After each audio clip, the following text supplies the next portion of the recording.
الحمد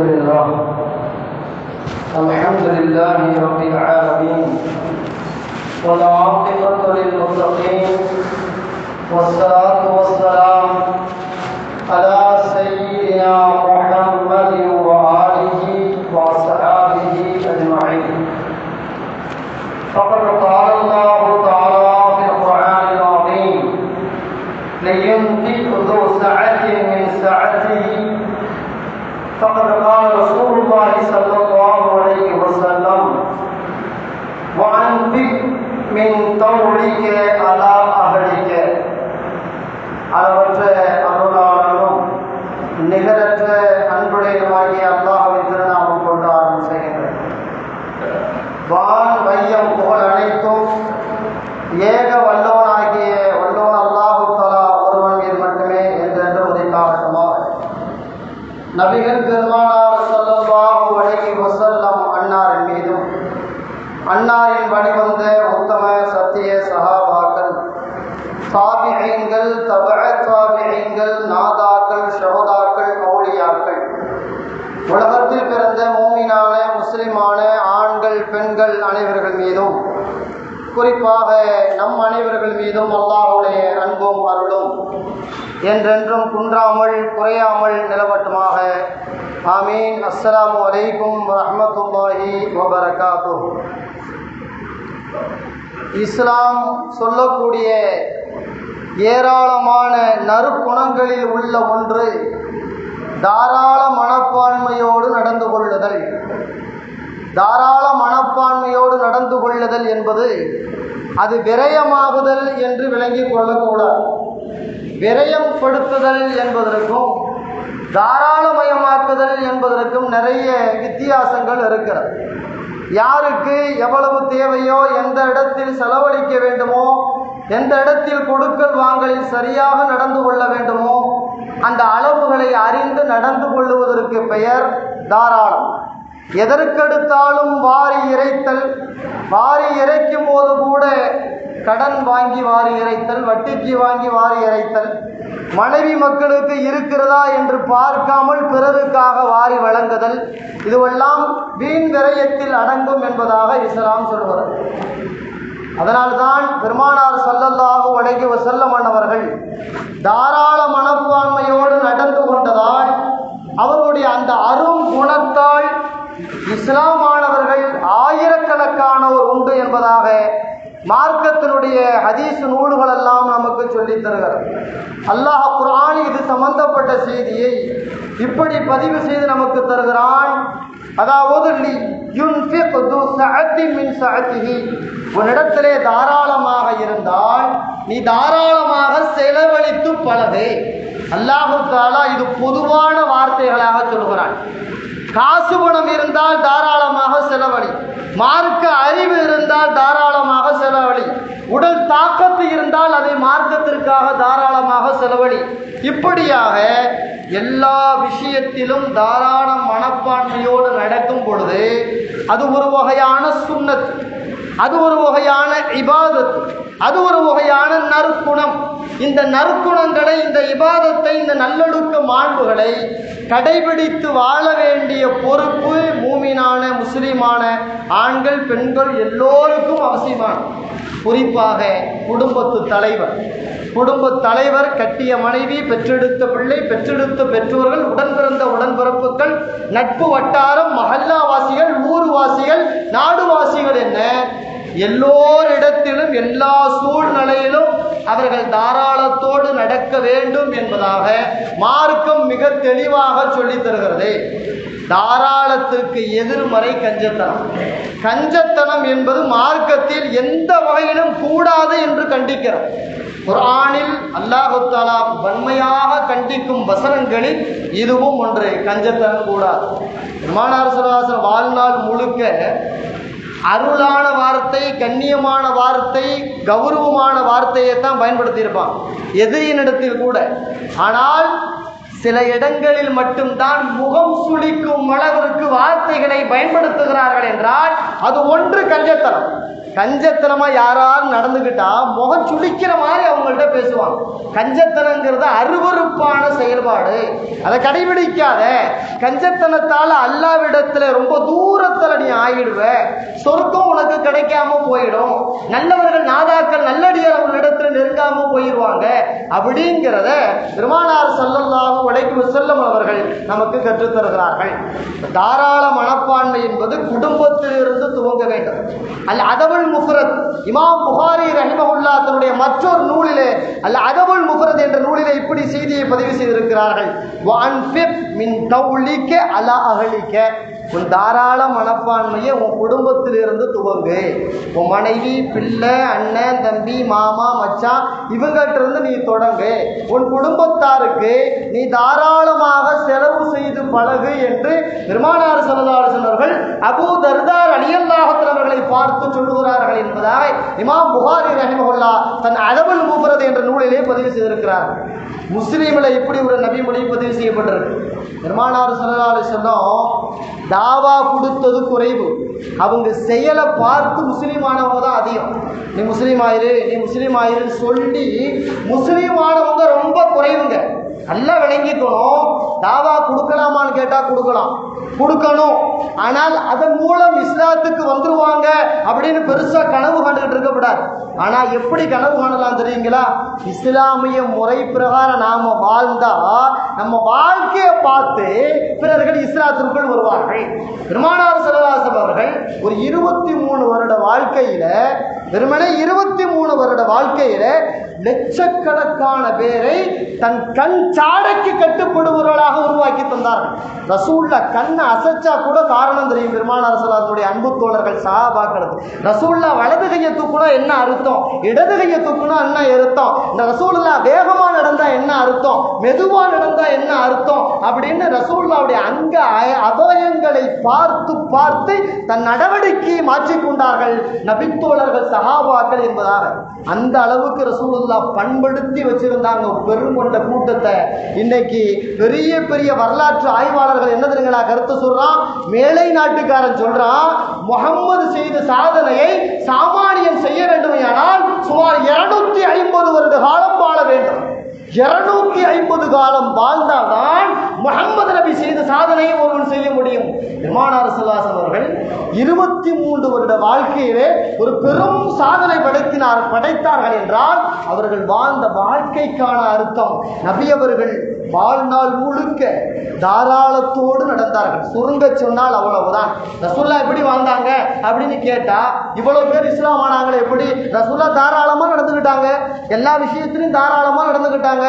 தாராளமா நடந்ததாலதான் இஸ்லாமிய மக்கள், அதாவது நிறைய எதிரிகள் இஸ்லாம் ஆனாங்க. முஸ்லீமில் எப்படி ஒரு நபி மொழி பதிவு செய்யப்பட்டிருக்கு. அவருக்கு இஸ்லாத்துக்கு வரல, கிராமத்துக்கார் மதீனாவுக்கு வந்தார். மதீனாவுக்கு எப்படி கேள்விப்பட்டு வர்றாருன்னா, புதுசா ஒருத்தர் முகம்மது வந்திருக்காராமே, அவரை புதிய மார்க்கத்தை எல்லாம் சொல்றாராமே, அவரை பத்தி என்னன்னு விசாரிச்சுட்டு போவோம் அப்படின்னு ஒருத்தர் கிராமத்துக்காரர் வர்றார். கிராமத்துக்காரர் வந்து ரசூல்லாவை அடையாளம் கண்டு ரசூல்லாட்ட வந்து முதல்ல அவர் என்ன கேட்கிறாருன்னா, நான் கொஞ்சம் கஷ்டப்படுறேன் முகமது, எப்படி நான் கொஞ்சம் கஷ்டப்படுறேன் முகமது, ஏதாவது கொடுத்து உதவ முடியுமா அப்படின்னு கேட்கிறார். கேட்கும் பொழுதே ஒரு வகையான அந்த காட்டுமிராண்டித்தனத்தோட கேட்கிறார். பெருமானார் ஸல்லல்லாஹு அலைஹி வஸல்லம் அப்பதான் அவங்களுக்கு போர்ல அவங்களுக்கு கிடைச்ச பங்கு இருந்துச்சு. நிறைய பேர் நாம எப்படி வழங்கிக்கிறோம்னா, ரசூலுல்லாவை விளங்கக்கூடாத முறையில விளங்கி வச்சிருக்கோம். ரசூலுல்லா ஏழையாக வாழ்ந்தாங்க கிடையவே கிடையாது. ரசூலுல்லா பெண்ணம் பெரிய பணக்காரராக வாழ்ந்தார்கள். ஆனா நாம நினைக்கிற மாதிரி பணக்காரராக வாழல. பெரிய படோடோபமாக பெரிய வாகனங்களோட வந்தா பஸ்தோட அப்படியெல்லாம் வாழல. குர்ஆன்ல அல்லாஹ் பதிவு செய்திருக்கிறான், ரசூலுல்லாஹ் பெரிய பணக்காரராக வாழ்ந்தாங்க. கனிமத்து பொருள், குறிப்பா உமர் ரலியல்லாஹு ஜாபிர் ரலியல்லாஹு சொல்றாங்க, என்கிட்ட சொத்து பத்து பெருசா இல்லை, போருக்கு போனேன், கனிமத்துல கொஞ்சம் எனக்கு ரசூல்லா பங்கு வைக்கும் எனக்கு தந்தாங்க, அதை வாங்கி நான் பணக்காராயிட்டேங்கிறாங்க. எப்படி? அவர் 100, 200, 1000, 500 பேர் போருக்கு போயிருப்பாங்க. அந்த 1000, 500 பேருக்கு பங்கு வச்சதுலயே கிடைச்சதே பெரிய சொத்துன்னா அல்லாஹ் குர்ஆன்ல சொல்றான், கனிமத்து பொருள்ல 5ல் 1 பங்கு ரசூலுல்லாஹ்வுக்குங்கிறான். அப்ப ரசூலுல்லாஹ் பணக்காரா இல்லையா? ரசூலுல்லாஹி ஸல்லல்லாஹு அலைஹி வஸல்லம் பெரிய பணக்காரர். அப்பப்ப கனிமத்து பொருள் மதீனாவுக்கு வர 5ல் 1 ரசூலுல்லாஹ்வுக்கு ஒதுக்கிறோம். குர்ஆன் வசனமே சொல்லுது, 1-2 கிடைச்சவரே பணக்கார ஆயிட்டார்னா 5/1 கிடைச்ச எவ்வளவு பெரிய பணக்கார். அப்படிப்பட்ட பெருமானார் ஸல்லல்லாஹு ஹதீஸ் அப்படியா வருது. கிட்டத்தட்ட ஆயிரக்கணக்கான ஆடு ரசூலுல்லாஹ் பங்கா ஒதுங்குச்சு. ஆயிரக்கணக்கான ஆடு மாடு ஒட்டகம் இருந்தா அன்னைக்கு சொத்து. பேங்க் பேலன்ஸு பென்ஸு கார் எல்லாம் அன்னைக்கு சொத்து இல்லை. பெரிய பங்களாலாம் அன்னைக்கு சொத்து இல்லை. தோட்டந்தரவுலாம் பெரிய சொத்து இல்லை. அன்னைக்கு அரபிய மக்கள் சொத்தாக கருதி எந்ததுன்னு கேட்டா ஆடு மாடு ஒட்டகம், இதுதான் பெரிய சொத்து. இதுதான் பெரிய சொத்து. ரசூலுல்லாஹ்வுக்கு ஒரு ஓட நிறைய அப்படியே எண்ண முடியாத அளவுக்கு ஆடு ரசூலுல்லாஹ்வுக்கு ஒதுங்கிருச்சு. அது ரசூலுல்லாஹ்வுடைய சொத்து. இந்த கிராமத்துக்கார் வந்த உடனே அந்த ஆடு நிறைய இருக்கிறத பார்த்துட்டு இவர் என்ன நினைக்கிறாருன்னா, 1-2 ஆடு முகமது கேட்டா கொடுத்துருவாரு, வாங்கிட்டு போயிடுவோம் நினைச்ச உடனே கேட்கிறாரு. ரசூலுல்லாஹ் பார்த்தாங்க, அவர் நிலையெல்லாம் பார்த்துட்டு சொன்னாங்க, ஆடு வேணுமா? சரி, அந்த ஓடை நிறைக்கிறது இல்லையா, நிறைய இருக்குல்ல ஆடு, அதை பூரா எடுத்துட்டு போறியா அப்படின்னு கேட்டாங்க. வந்தவருக்கு கோபம், ஏங்க 1-2ன்னு கேட்டு வந்தா அவ்வளவு ஆட்டையும் எடுத்துட்டு போகணும்னு சொல்லி என்ன நக்கல் நையாண்டி பண்றீங்களா அப்படின்னு கேட்டார்.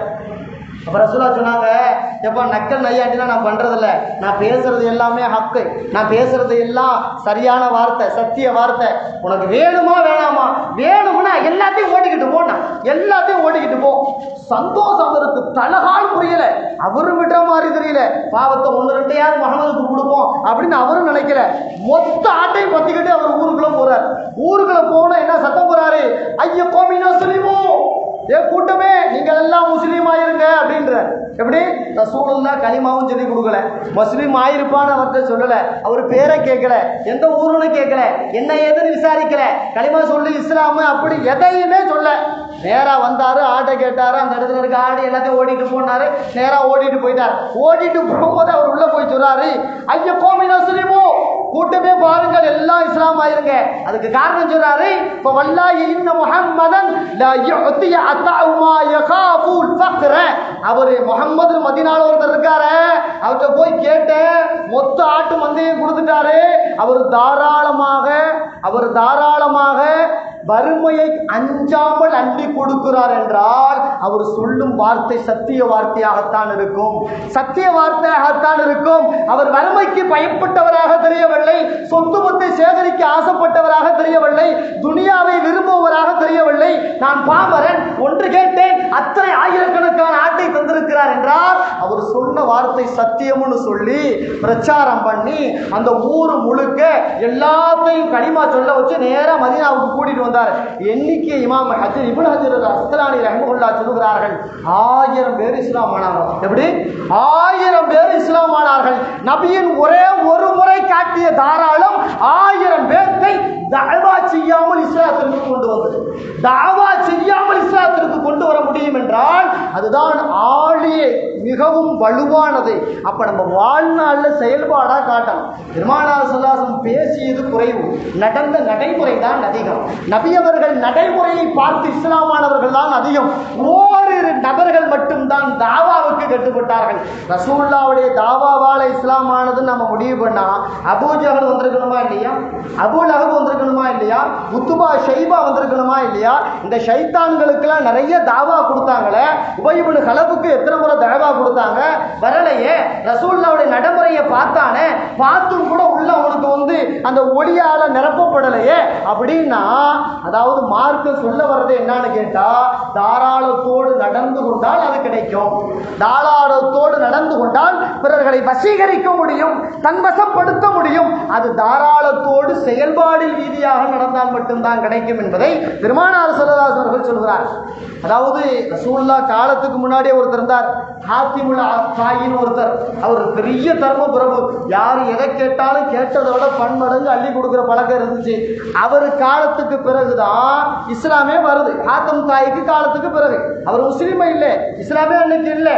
அவருடைய மகன் அத்தியின் ஒருத்தர் இருந்தார். அவர் களிமா சொல்லி முஸ்லிமானார், களிமா சொல்லி முஸ்லிமானார், மூமின் ஆயிட்டார். அதன் பிறகு அவர் அத்தாவை போல நிறைய தாராள மனசோடு நடப்பார். மதீனா மக்காவில் பெரிய பணக்கார குடும்பம், அள்ளி அள்ளி கொடுக்குற குடும்பம், அதாவது கொடுத்து கொடுத்து சிவந்த கைன்னு சொல்லுவோம்ல, அந்த லிஸ்ட்ல வர்றாரு அத்தி இப்னு ஹாத்திம் ரலியல்லாஹு தஆலா, அதுல வருவார் அந்த லிஸ்ட்ல. அப்போ அவர்கிட்ட போய் பக்கத்து ஒருத்தர் கேட்டாரு, எங்க வீட்டில் ஒரு விசேஷம் வைக்கிறோம், ஒரு தேக்ஸா சாப்பாடாக்குமா இல்லையா, ஒரு தேக்ஸா கொடுத்தீங்கன்னா இரவல் தந்தா சமைச்சிட்டு ரிட்டர்ன் தந்துருவனே அப்படின்றார். அதீர் அலிலான்னு சொன்னாங்க, அப்படியா தேக்ஸா வேணுமா, சரி இருக்கிறதுல பெரிய தேக்ஸா உங்களுக்கு கொடுத்து விட்றோம், நீங்கள் போங்க, நம்ம ஆளுங்க பணியாளு, நம்ம ஆளுங்க கொண்டாந்து கொடுப்பாங்க அப்படின்ட்டு. கொஞ்ச நேரம் கழிச்சு தேக்ஸா நிறைய உணவு, நல்ல ருசியான உணவை சமைச்சு அந்த சம்மந்தப்பட்ட வீட்டில் போய் இறக்குனாங்க. அவருக்கே ஒரே குழப்பம், கேட்டது தேக்ஸா, வந்திருக்கிறது தேக்ஸா நிறைய சாப்பாடு, ஒன்றும் புரியல. நேரம் அதீர் அலிலான்ட்ட வந்தார், எங்க நான் தேக்ஸா தானே கேட்டேன். அப்போ அவங்க சொன்னாங்களாம், நீ தேக்ஸா கேளு, நான் பண்ணலாம் இல்லையா, தாராளமா இல்லையா, நான் வெறுமனே தேக்ஸா கொடுக்குறது எங்க பழக்கம் இல்லப்பா, தேக்ஸா நிறைய உணவு கொண்டு கொடுக்குறதா எங்க அத்தா எங்களுக்கு பழக்கப்படுத்தி வச்சிருக்கிறாங்க, நான் ஒன்றும் குறைஞ்சு போயிருதில்ல, அதை வச்சு சிறப்பா அந்த நிகழ்வை சிறப்பான முறையை முடிச்சு கொடு அப்படின்ட்டு அதீர் இப்னு ஹாத்திம் ரலியல்லாஹு தஆலா அவர்கள் சொன்னார்கள் என்பதாக வரலாற்று நூலிலே இப்படியெல்லாம் நபிமொழிகளை, செய்திகளை நமக்கு பதிவு செய்து தருகிறார்கள் என்றால், இந்த வரலாறு சொல்றது நோக்கமே வாழ்க்கையில நாம தாராள மனதை கடைபிடிக்க வேண்டும், கஞ்சத்தனத்தின் நிலைப்பாடிலிருந்து அப்புறமாக வேண்டும். பெருமானார் ஸல்லல்லாஹு அலைஹி வஸல்லம் அதை தான் நமக்கு வாழ்வியலாக கற்றுத் தந்திருக்கிறார்கள். அல்லாஹ் குர்ஆனிலே இப்படித்தானே பதிவு செய்யறான், ஹல் ஜஸாஉல் இஹ்சானி இல்லல் இஹ்சான், உபகாரத்திற்கு உபகாரத்தை தவிர கூலி உண்டா. அப்ப நமக்கு யாரேனும் உபகாரம் பண்ணுனா அந்த உபகாரத்திற்கு பிறவி உபகாரம் செய்யும் போது கஞ்சத்தனம் பண்ணாம கொஞ்சம் தாராளத்தோடு நடந்து கொள்றது தான் ஒரு முஃமினுக்கு, ஒரு முஸ்லிமுக்கு நற்பண்பாக இருக்கும் என்பதை இந்த வசனங்கள் எல்லாம் கற்றுத்தருது. ஒரு அற்புதமான வரலாற்று செய்தி. ஹசன் ரலியல்லாஹு, ஹுசைன் ரலியல்லாஹு, அப்துல்லாஹ் இப்னு ஜஅஃபர் ரலியல்லாஹு, இந்த 3 பேரும் ரசூலுல்லாஹ்வுடைய குடும்பத்தார்கள். இவங்க 2 பேரும் ஃபாத்திமாவுடைய பிள்ளைங்க. ஆனா அந்த அப்துல்லாஹ் இப்னு ஜஅஃபர் ரலியல்லாஹு இருக்காங்களே, இவர் வந்து ரசூலுல்லாஹ்வுடைய சாச்சா அபூ தாலிபுடைய பேரப்பிள்ளை. யாரு? அலி ரலியல்லாஹுடைய அண்ணன் ஜாஃபர் இருந்தாங்களா இல்லையா, இந்த ஜாஃபருடைய மகனார் அப்துல்லா. அப்ப ரசூலுல்லாஹ்வுடைய அவங்களும் குடும்பத்தார் ஆயிராங்களா இல்லையா. இந்த 3 பேரும் பயணம் பண்ணாங்க. பயணம் பண்ணும் பொழுது கொஞ்சம் தூரம் போனாங்க, அவங்க தேவைகள் எல்லாம் முடிச்சாங்க. முடிச்சுட்டு வரும்பொழுது பார்த்தா உணவு இல்லை, சாப்பிட்றதுக்கு சாப்பாடு இல்லை. கட்டிட்டு போன கட்டுச்சாதனமெல்லாம் காலியா போச்சு. அன்னைக்கு வியாபாரத்தை, சாப்பாட்டை காசுக்கு விற்கிற ஹோட்டல் கிடையாது, அப்பெல்லாம் பெருசாலாம் கிடையாது. அப்ப யார்த்தையாவது போவாங்க, நேரடியா போவாங்க, நாங்க வெளியூருக்காரு, இப்படி எங்களுக்கு ஏதாவது உணவு தர முடியுமா, நாங்க விருந்தாளியை ஏற்றுக்கொள்ள முடியுமான்னு கேட்பாங்க. அன்னைக்கு மரபு இருந்துச்சு அரபு மக்கள்கிட்ட, தாராளமா அள்ளி போடுவாங்க, யாரும் என்னன்னு பார்க்க மாட்டாங்க, உட்காருங்க, ஆடு அறுத்து எல்லாம் சிறப்பா செய்வாங்க, அப்படி ஒரு பழக்கம். இந்த 3 பேரும் நேரா போன ஒரு சின்ன குடிசை, ஒரு கிழவி அம்மா இருந்தா. அந்த கிழவி அம்மாட்ட போய், நாங்க முஹம்மது ஸல்லல்லாஹு அலைஹி வஸல்லம் குடும்பத்தார், அவங்களுடைய பேர பிள்ளைங்க, நாங்க இந்த தேவைக்கு வந்தோம், சாப்பாடெல்லாம் தீர்ந்து போச்சு, கடுமையா பசிக்குது, ஏதேனும் சோறு தர முடியுமா, சாப்பாடு தர முடியுமான்னு கேட்க. அந்த அம்மா சொல்லிச்சு, என்கிட்ட ஒன்றும் பெருசா இல்லை வாப்பா, என்கிட்ட இருக்கிறது ஒரே ஒரு ஆடு தான் இருக்குது, வேணும்னா உட்காருங்க, கொஞ்ச நேரத்தில் அறுத்து அழகா சமைச்சு போட்டுறேன், நீங்க ரசூலுல்லாஹ்வுடைய குடும்பம்னு வேற சொல்லிவிட்டீங்க அப்படின்னு அந்த அம்மா இருந்த ஒரு ஆட்டை பிடிச்சி அறுத்து சிறப்பா சாப்பாடு கொடுத்துருச்சு. 3 பேரும் சாப்பிட்டுட்டு போயிட்டாங்க. வேலையெல்லாம் முடிச்சுட்டு மாலையில் அவங்க வீட்டுக்காரர் வந்தார். கணவர் வந்து, இந்த ஒரு ஆட்டுக்குட்டி தான் இருந்துச்சு, அதையும் காணாம என்ன பண்ணுனேன், இல்லை ரசூலுல்லாஹ்வுடைய குடும்பத்தார் வந்தாங்க, இப்படி நடந்துச்சு, கொடுத்துட்டேன். அடி சண்டாடி, இருந்தது ஒன்று தானே, அதையும் தூக்கி கொடுத்துக்கிட்டிய, நமக்கு ஆதரவாக ஒன்றுமே இல்லையே, சொத்து சவன் சொல்லிவிட்டு அதையும் கொடுத்துட்டியான்னு வாய்க்கு வந்தபடி கணவரும் ஏசுறார். அந்த அம்மா ஏச்செல்லாம் கேட்டுக்கிட்டு அமைதியாக இருந்துருச்சு. கொஞ்ச காலத்துக்கு பிறகு அதே கணவனும் மனைவியும் அந்த கிழவன் கிழவி 2 பேரும் மதீனாவுக்கு ஏதோ ஒரு வேலைக்கு வர்றாங்க. ஹசன் ரலியல்லாஹு பார்த்துக்கிட்டாங்க அந்த அம்மாவை. பார்த்த உடனே அந்த அம்மாவை கூட்டிட்டு போய் ஒரு 1000 தங்க காசு அந்த அம்மா கையில கொடுக்குறாங்க, 1000 ஆட்டையும் கொடுக்குறாங்க. ஹசன் ரலியல்லாஹு 1000 ஆடு 1000 தங்க காசு கொடுத்து, அம்மா என்னை அடையாளம் தெரியுதா, அன்னைக்கு ஒருவேளை சோறு போட்டீங்களே, அதனால இந்தாங்க உபகாரமா ஏதாவது பிரதி உபகாரம் அன்னைக்கு இல்லை எங்க கையில, எங்க ஊருக்கு வந்திருக்கீங்க, உங்களை கண்ணியப்படுத்துறோம் அப்படின்னு அந்த அம்மா கொடுத்தாங்க. அப்பதான் புருஷன் பார்த்து அந்த அம்மா சொல்லிச்சு, சண்டாளே, அன்னைக்கு திட்டு வாய்க்கு வந்தபடியெல்லாம் பெரிய குடும்பத்து பிள்ளைங்களுக்கு கொடுத்ததுக்கு அந்த பெரிய குடும்பத்து பிள்ளைங்க எவ்வளவு உபகாரம் பண்ணிருக்கு பாத்தியா, ஆட்டெல்லாம் ஓட்டிக்கிட்டு வா, ஊரை பார்த்து போவோம் அப்படின்னு அம்மா சொன்னான். வர்ற வழியில ஹசன் ரலியல்லாஹு பார்த்துட்டாங்க. அம்மா வந்து வாங்க, நீங்க பெரிய உபகாரம்லாம் அன்னைக்கு பண்ணுனீங்க, கொஞ்ச நேரம் போங்க அப்படின்னு அவங்க ஒரு 1000 ஆட்டை ஓட்டிக்கிட்டு 1000 தங்க காசு முடிச்சு எடுத்துக்கிட்டு கொண்டாந்து கொடுத்தாங்க. திரும்பவும் கிளங்கி பார்த்து புருஷனை திட்டுனாங்க, சண்டாளா, அன்னைக்கு அம்பிட்டு ஏசுன பாரு, எவ்வளவு சிறப்பா பெரிய வீட்டு பிள்ளைங்க எல்லாம் செய்யுது அப்படின்னு ஏசுனான். அடுத்து கொஞ்ச நேரம் கழிச்சு கடந்து போறா, அப்துல்லாஹ் இப்னு ஜஅஃபர் ரலியல்லாஹு அவர் பார்த்தார். அவர் என்ன பண்றாரு, 2000 ஆடு தந்தார், 2000 தங்க காசு கொடுத்தார். அந்த அம்மா கேட்டுச்சு, 2 பேரும் 1000 தானே தந்தாங்க, நீங்க என்ன 2000 தரீங்க? ஆமா, அவங்க ரசூலுல்லாவுக்கு நேரடி பேரப்பிள்ளை, நான் ஒண்ணு விட்டு பேரப்பிள்ளை, அவங்க அளவுக்கு நான் நன்மையை சம்பாதிக்கணும்னா 2 மடங்கு நான் வேலை பார்த்தா தானே நடக்கும் அப்படின்னு அவங்க சொன்னாங்களா. இப்படி தாராள மனப்பான்மை நடந்து கொண்டதால் அவர்களுக்கும் கலிமாக்கள் கிடைத்தது என்பதாக வரலாற்று செய்திகளை அவர்கள் சொல்வதை பார்க்கிறோம். அந்த அடிப்படையில் வாழ்க்கையில எல்லா இடத்திலையும் தாராளத்தோடு நடக்கணும். அதே நேரங்களில் காசு பணம் நம்மகிட்ட இருக்குன்னா அதை வெளிப்படுத்தியும் காட்டணும். மறைச்சு வச்சுக்கிறது அல்லாஹ் விரும்புறதே கிடையாது. அல்லாஹ் விரும்புறதே கிடையாது. சுவர் மின் ஹயாத்தி தாபிஈன் அப்படின்னு ஒரு வரலாற்று நூல் இருக்கு. அல்லாமா ஷிபிலி ரஹிமஹுல்லாஹ் நுஅமான் அப்படின்னு ஒரு வரலாற்று நூல் இருக்கு. இந்த வரலாற்று நூல் எல்லாம் ஆதாரபூர்வமான செய்தியாக இப்படி ஒரு செய்தியை பதிவு செய்யறாங்க. இமாம் அபூ ஹனீஃபா ரஹிமஹுல்லாஹ்வை மார்க்க அறிவை படிக்கிறதுக்கு நிறைய பேர் வெளியூர்ல இருந்து வருவாங்க. அப்படி வந்த நிறைய மாணவர்கள்ல ஒருத்தர் ரொம்ப பாமரத்தனமா ஆடைகள் எல்லாம் கிழிஞ்சு ஒரு பங்கரையா இருந்தார். அந்த பிள்ளைகள் எல்லாம் வீட்டுக்கு போகும்பொழுது அவரை மட்டும் கொஞ்சம் இருப்பான்னு சொல்லிட்டாங்க. அவர் மட்டும் இருந்தார். எல்லாரும் போயாச்சு. நீ உட்காந்துருக்கல முசல்லா, அந்த முசல்லாவுக்கு கீழால கொஞ்சம் அந்த முசல்லாவை தூக்கி பாருன்னாங்க. அதுல கொஞ்சம் காசு பணம் நிறைய வச்சிருந்தாங்க. அதெல்லாம் எடுத்துக்க, உன் வறுமையை போக்கிக்க, நல்ல உடுப்பு வாங்கு, குடும்பத்தை நல்லா பார்த்துக்க அப்படிங்கிற மாதிரி அந்த காசை எடுத்து உன்னை சீர்படுத்தி உன் வறுமையை போக்கிக்கொள் அப்படி இமாம் அபூ ஹனீஃபா சொன்னாங்க. இமாம் அபூ ஹனீஃபா ரஹிமஹுல்லாஹ் சொன்ன அவர் கேட்டாரு, நான் ஏழைன்னு நினைச்சீங்களா? காசு போன சொத்து சுகம் ஊர்ல வல்லாகுள்ளையா கிடக்குது. நான் உங்களோட பாடம் படிக்க வந்தேன் அப்படின்ட்டார். பாடம் படிக்க வரும்போது இவ்வளவு பங்கரையாப்பா வரணும் அப்படின்ட்டு அவருக்கு ஒரு ஹதீஸ் சொன்னாங்க. இன்னல்லாஹ் யுஹிப்பு ஐயுரா ஆசார நிஅமத்திஹி அலா அப்திஹி. அல்லாஹ் தஆலா அவன் யாருக்கேனும் அருள் செய்தானேயானால் அந்த நிஅமத்தை அவன் வெளிப்படுத்தி பார்ப்பதை விரும்புகிறான்.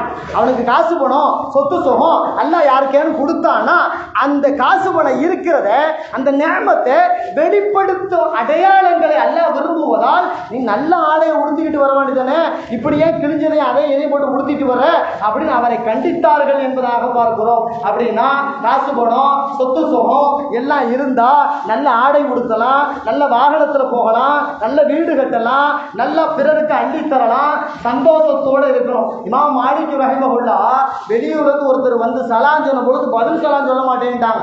காரணம் கேட்டாங்க. ஏப்பா இவரை அறிமுகப்படுத்தும் போதே பணக்காரன்னு சொன்னேன், ஆனா பங்கரையா வந்திருக்கிறாரு.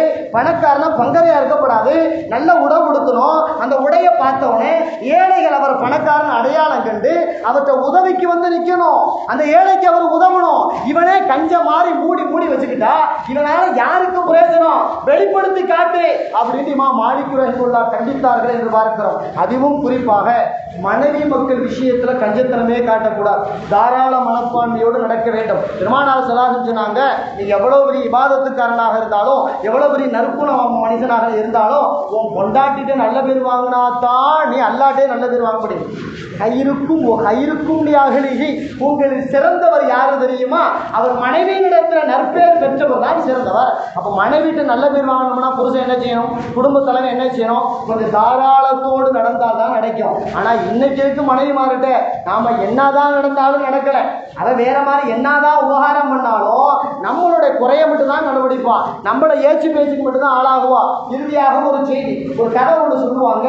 அதாவது ஒரு மனைவி புருஷனை கூப்பிட்டு எப்ப பார்த்தாலும் குறை சொல்றவ வாங்க போய் வெண்டைக்காய் வாங்கிட்டு வாங்கன்னு சொல்லி பையன் காசையும் கொடுத்து அனுப்புனான். நேரா அவர் வெண்டைக்காய் வாங்க போனார். வெண்டைக்காய் வாங்கி பிஞ்சான ஒடிச்சு பார்த்து இவர் நினைச்சுக்கிட்டாரு திறமேண்டு ஒடிச்சு பார்த்து வாங்கி கொண்டாந்து பொண்டாட்டிட்ட கொடுத்தார். பொண்டாட்டிக்காரங்களை பார்த்து சொல்லிச்சு, கிறுக்கு பையனை வீணா குடும்பத்துக்கு தலையில பிள்ளை குட்டியை பெற்றுக்கிட்டேன், ஒரு வெண்டைக்காய் கூட வாங்க தரல, இந்த பிஞ்சையா வாங்கி வந்தா ஆணத்துல போட்டா கரைஞ்சு போயிடாது அப்படின்னு திட்டுனான். இவருக்கே சங்கட்டம், பார்த்து வாங்கி கொடுத்தாலும் திட்டுறாளே சண்டாளி. கொஞ்ச காலம் போச்சு, மீண்டும் அதே பையன் காசையும் கொடுத்து திரும்ப வெண்டைக்காய் வாங்கிட்டு வான்னு சொன்னான். இந்த ஆளும் முடிவு பண்ணிட்டான், இந்த முறை ஒரு முத்தலையா தூக்கிட்டு போறது, முத்தலையா வாங்கி கொண்டு போய் கொடுத்தா அப்பையும் திட்டுனான். முத்தலை யாராவது மெல்ல முடியுமா? வெண்டைக்காய் வாங்க கூட உனக்கு தெரியல, அப்பையும் திட்டுனான். மூணாவது முறை அவன் முடிவுக்கு வந்தா, காய்கறி வாங்கிட்டு வந்து பையையும் காசையும் கொடுத்தா. இந்த ஆள் நேரா போனாரு. இந்த முறை திட்டு வாங்காம கத்துக்கிறோம், பாதி பிஞ்சு வண்டையை வாங்குறோம், பாதி முத்த வண்டையை வாங்குறோம், எப்படி திட்டுவான்னு பாத்துருவோம் அப்படி ரெண்டையும் கலந்து கொண்டு போய் வாங்கி கொடுத்தா அப்ப அவன் என்ன சொன்னா, சண்டால பையன் வெண்டைக்காயை விட்டு வேற எதுவுமே காய்கறி உனக்கு தெரியாதா, என்ன இளவாணி அப்படின்ட்டானா. இதுதான் இன்னைக்கு யதார்த்த பொண்டாட்டிமா இருக்குங்களே. நாம என்னதான் பண்ணாலும் நம்மளை குறை சொல்ற கொஞ்சம் பேர் இருக்க இருக்கத்தான் செய்வான். யாரும் கதீஜா அம்மா மாதிரி இல்லை, யாரும் ஆயிஷா அம்மா மாதிரி இல்லை. அதையும் கடந்து தான் வாழ்க்கை போக வேண்டியது இருக்கு. ஆனால் அந்த மனைவிட்ட அந்த பிள்ளைகள்கிட்ட கொஞ்சம் தாராளமாக நடந்து கொண்டாதான் மார்க்கம் சொல்றபடி கொஞ்சமாவது நல்ல பேர் வாங்கலாம். சில பேர் சொல்லுவாங்க இல்லையா, என் வீட்டுக்கார் நல்ல மனுஷன் தாங்க, இருந்தாலும் ஒரு இழுவை இழுப்பாங்க, நரக தலைப்பு தான் அர்த்தம். அவ்வளோதான் முடிஞ்சு போச்சு. அப்படிதான் இன்னைக்கு யதார்த்த உலகம் போறதுனால மனைவி மக்கள் விஷயத்துல தாராள மனப்பான்மை நடக்கணும். அவங்ககிட்ட நல்ல பேர் வாங்காட்டாலும் பரவாயில்ல, அல்லாவிடத்தில் அந்த போது நல்ல பேர் வாங்க முடியும். இந்த தாராள மனப்பான்மை என்பது காசு பணத்துக்கு மட்டும் நினைக்கக்கூடாது. மார்க்க அறிவு நம்மள்ட்ட இருக்கு. யாரேனும் வந்து கேட்குறாங்க அப்படின்னு சொன்னா அவங்களுக்கு மார்க்க அறிவை விசாலமா சொல்லணும். அவங்க டெலிபோன்ல கேட்கலாம், நேரடியாக கேட்கலாம். அவங்க எதை கேட்டாலும் நம்ம வந்து முகம் துடிக்காம மார்க்கத்தின் அறிவை விளக்கங்களை தாராளமாக சொன்னா அதன் மூலம் நமக்கு நன்மை கிடைக்கும். அதே போல ஏதேனும் யோசனை கேட்கிறாங்க, அவங்களுக்கும் தாராளமாக அந்த யோசனைகள் நல்ல யோசனைகளை சொல்ல வேண்டும். உடல் உழைப்பு கேட்கிறாங்க, தாராளமாக உடல் உழைப்புகளை கொடுக்க வேண்டும். வாழ்நாள் முழுக்க தாராளம் என்பது நம் வாழ்க்கையிலே எல்லா அங்கமாக வந்துவிட்டால் பெருமானார் ஸல்லல்லாஹு நற்குணத்தில் ஒன்று நம்மிடத்தில் வந்துவிட்டது என்று அர்த்தம். நற்குணம் வராத வரை நாம் சொர்க்கத்தை நினைத்து பார்க்க முடியாது. நற்குணம் தான் தேவை. அந்த அடிப்படையில் நாம் நற்குணத்தோடு நடக்க வேண்டுமானால் வாழ்நாளில் எல்லாரிடத்திலும் தாராள மனப்போடு நடந்து கொள்ள வேண்டும். வல்லவன் அல்லாஹ் தஆலா நம்மை தாராள மனதுக்காரனாக வாழச் செய்வானாக. அதற்குண்டான எல்லா கயிறு வரக்கத்தையும் அல்லாஹ்